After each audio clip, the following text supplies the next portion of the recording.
அன்பார்ந்தவர்களே, இன்றைய புனிதர் புனித தெரசா ஜோர்னட் இபார்ஸ்.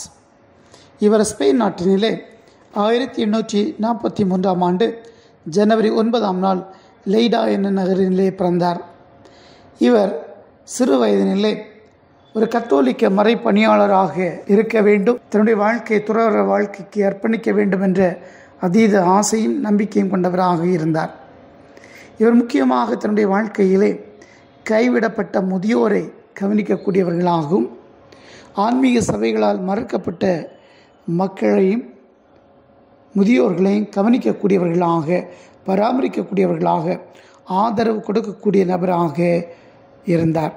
சிறு வயதினிலே அவர் கொண்ட ஆர்வம் அவரை ஒரு துறவற வாழ்க்கைக்கு அழைத்து சென்றது. 1870 ஆண்டு மத சார்பற்ற கார்மேல் செக்குலர் கார்மலைட்ஸ் என்று அழைக்கப்படும் சபையில் உறுப்பினராக இருந்தார். அவருடைய தந்தையின் இறப்பு மற்றும் அவரை பீடித்த ஒரு கடுமையான நோய் காரணமாக அவர் நீண்ட காலத்திற்கு தமது வீட்டிலேயே தங்க நேரிட்டது. பின்னர் தமது ஆன்மீக வழிகாட்டின் ஆலோசனைகளின்படி முதியோரை அழைத்து வந்து சரியாக அவர்களை கவனிக்க ஆரம்பித்தார். 1872 ஆண்டு இதற்கான முதல் இல்லத்தை பார்பஸ்த்ரோ என்னும் இடத்தில் தொடங்கினார். அவரது சொந்த சகோதரியான மரியா இதற்கு உதவினார். இச்சபைக்கு கைவிடப்பட்ட முதியோரின் சின்னஞ்சிறு சகோதரிகள் என்ற பெயரை சூட்டினார். 1873 ஆண்டு மே 8 வேலன்சியா நகரில் தமது சபையின் தலைமை இல்லத்தை நிறுவினார். சபையின் தலைமை பொறுப்பையும் தாமே ஏற்றார். தமது சபையின் சகோதரிகளிடம் ஏழைகளுக்காக தமது வசதிகளை தியாகம் செய்யுமாறு கற்பித்தார். 1887 ஆண்டு திருத்தந்தை 13 லியோ சபைக்கான அங்கீகாரத்தை வழங்கினார்.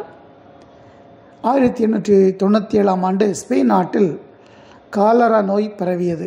இந்நோயால் பாதிக்கப்பட்டோருக்கு உதவிட இவரும் இவரது சபையின் சகோதரிகளும் தீவிரமாக செயல்பட்டார்கள்.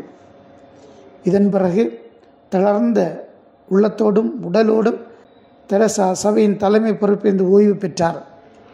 மிகவும் தளர்ச்சியடைந்த தெரசா காச நோய் பாதிக்கப்பட்டு 1897 ஆண்டு ஆகஸ்ட் 26 லிவியா நகரில் மரணமடைந்தார். திருத்தந்தை 6 பவுல் ஜனவரி 27 அன்று 1974 ஆண்டில் அவருக்கு புனித பட்டம் கொடுத்தார். அன்பார்ந்தவர்களே, கைவிடப்பட்ட முதியோர்களை கவனிப்போம், முக்கியத்துவம் கொடுப்போம்.